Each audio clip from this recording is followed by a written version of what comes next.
प्रज्ञान और विक्रम को जागने में क्यों हो रही दिक्कत, जाने बड़ी वजह। नहीं जागे तो क्या होगा। भारतीय अंतरिक्ष अनुसंधान संगठन यानी इसरो चंद्रयान 3 के लैंडर विक्रम और रोवर प्रज्ञान को फिर से सक्रिय करने की कवायद में जुटा है। अभी तक इसरो को तमाम कोशिशों के बाद भी इसमें सफलता नहीं मिल पाई है। जानते हैं कि ऐसा क्यों हो रहा है। भारतीय अंतरिक्ष अनुसंधान संगठन यानी इसरो के वैज्ञानिक कई दिन से चंद्रयान 3 के लैंडर विक्रम और रोवर प्रज्ञान को जगाने यानी फिर से सक्रिय करने की पूरी कोशिश कर रहे हैं। हालांकि उन्हें अब तक इसमें सफलता हासिल नहीं हो पाई है। इसरो को उम्मीद है कि अगर प्रज्ञान फिर से सक्रिय हो गया तो ये अगली चंद्र रात तक काम करता रहेगा। अगर ऐसा हुआ तो ये अगले 6 महीने से लेकर 1 साल तक डाटा भेजता रहेगा। हालांकि अब तक प्रज्ञान और विक्रम ने इसरो के भेजे सिग्नल्स का कोई जवाब नहीं दिया है। इसरो के मुताबिक प्रज्ञान और विक्रम को धरती के कमांड सेंटर से नहीं जगाया जाना है, बल्कि ये खुद ही चांद पर सूर्य की रोशनी फैलने के बाद सौर ऊर्जा से बैटरी चार्ज होने पर खुद ही जाग जाएंगे।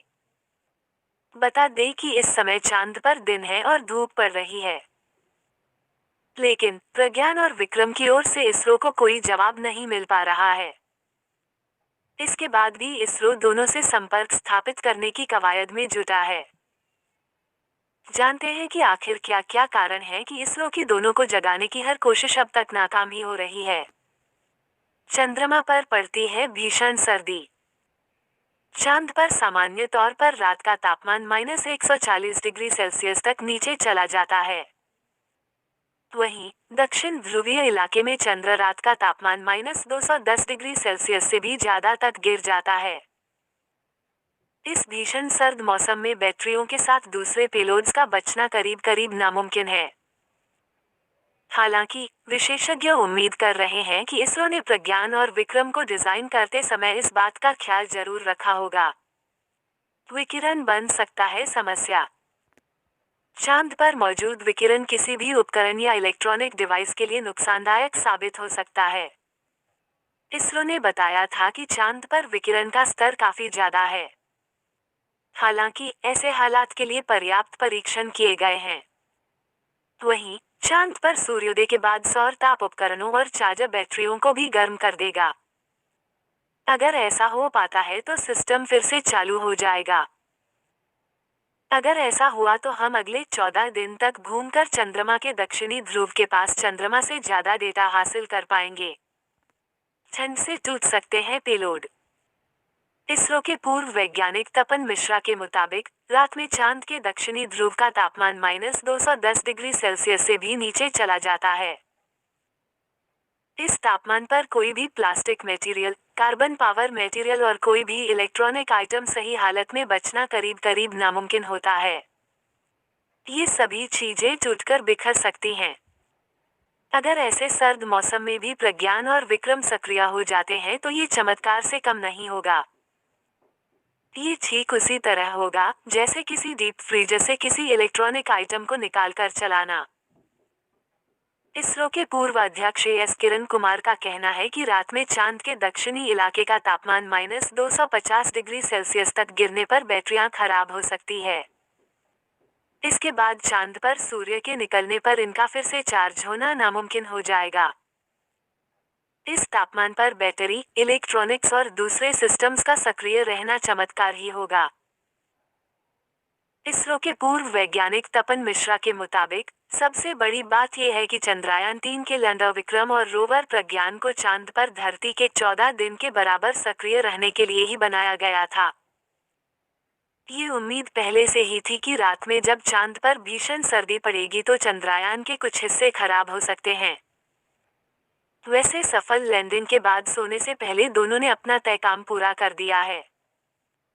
अब अगर ये दोनों फिर सक्रिय होते हैं तो ये इसरो के लिए बोनस होगा।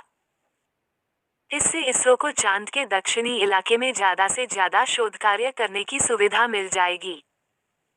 प्रज्ञान विक्रम नहीं जागे तो क्या। इसरो ने प्रज्ञान और विक्रम को 2 और 4 सितंबर को पूरी तरह चार्ज करने के बाद ही स्लीप मोड में डाला था। इसके बाद चांद पर रात शुरू हो गई थी। इस दौरान दोनों को भीषण सर्दी और विकिरण से गुजरना पड़ा। धरती के समय के मुताबिक 20 सितंबर की शाम से चांद के दक्षिणी इलाके में सूर्योदय शुरू हुआ और इसरो ने दोनों से संपर्क की कोशिशें शुरू कर दी। अगर इसरो दोनों जगाने में सफल नहीं हो पाता है तो दोनों चांद पर भारत के एम्बेसडर के तौर पर हमेशा के लिए रह जाएंगे। इसरो ने चंद्रयान 3 पर कोई अपडेट नहीं दिया है, लेकिन कई एक्सपर्ट्स के हवाले से जो बात सामने आ रही है वो उम्मीद बंधाने वाली है। चांद पर दिन निकलता जा रहा है। आइए जानते हैं कि चंद्रयान 3 पर क्या नई बातें हैं जो आपको जाननी चाहिए।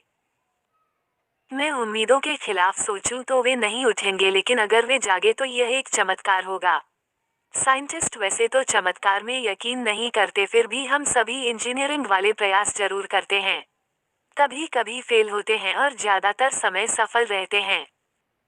मैं कामना करता हूं कि इस बार भी इसरो के साइंटिस्ट सफल हों। इसरो के पूर्व साइंटिस्ट तपन मिश्रा ने कहा है कि वैसे तो इसरो का मूल प्लान यह नहीं था, लेकिन अगर वे दोनों विक्रम लैंडर और रोवर प्रज्ञान रात बीतने के बाद अब रिवाइव करते हैं तो इसरो अपने कमिटमेंट से काफी आगे निकल जाएगा। जी हाँ, वह ऐतिहासिक पल साइंटिस्टों के लिए बड़ा दिन साबित होगा। तपन ने साफ कहा कि विक्रम लैंडर और प्रज्ञान को मुख्य रूप से केवल 14 दिन के लिए तैयार किया गया था।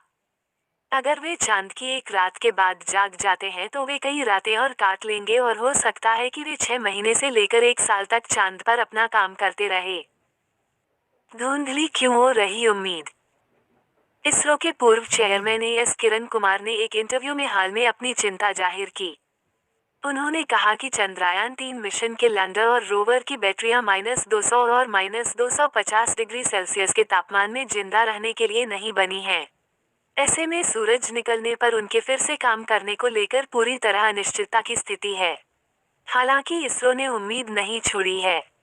22 सितंबर से लगातार चांद तक सिग्नल भेजा जा रहा है और साइंटिस्ट पूरे 14 दिन तक इंतजार करेंगे जब तक चांद पर अगली रात शुरू नहीं हो जाती।